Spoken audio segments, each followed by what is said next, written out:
Good afternoon, ladies and gentlemen. My name is Daisy Love, and for today, I will be your instructor for the particular workshop, How to Find Your Ideal Job. We have a digital world. We have a more connected world. We have so many people that are now in the entrepreneurship route.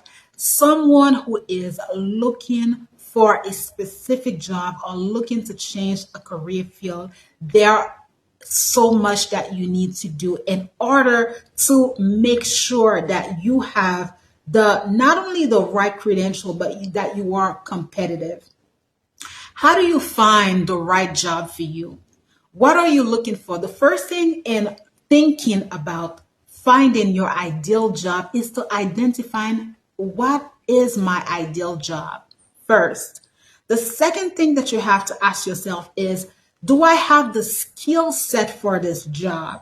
A lot of time we want jobs that we have not yet developed the particular skill set, nor do we have the talent for that particular job, or nor do we have necessarily an interest, a deeper interest when we're looking at all the facets behind this job.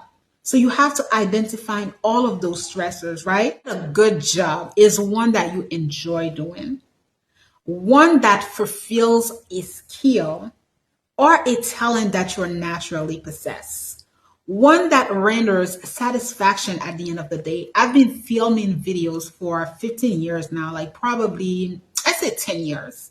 I enjoy it. I still film videos. I find a lot of fulfillment in doing this.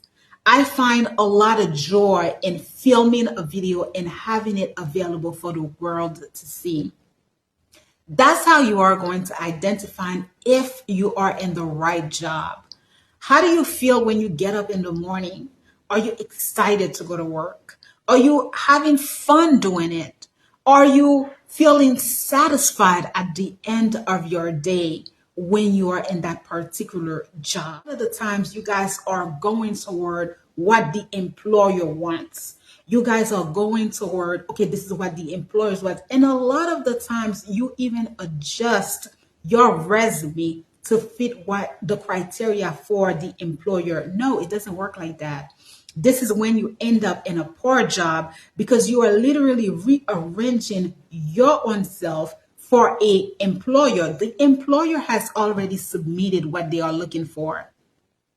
Now, what you need to do is sit with yourself and figure out if you have those criteria, if you are willing to acquire those skill set to develop and to get that job, or if you don't. That's how you are going to figure out if you are going to enter a good job and down the line create a career that you're actually going to enjoy. Very, very important.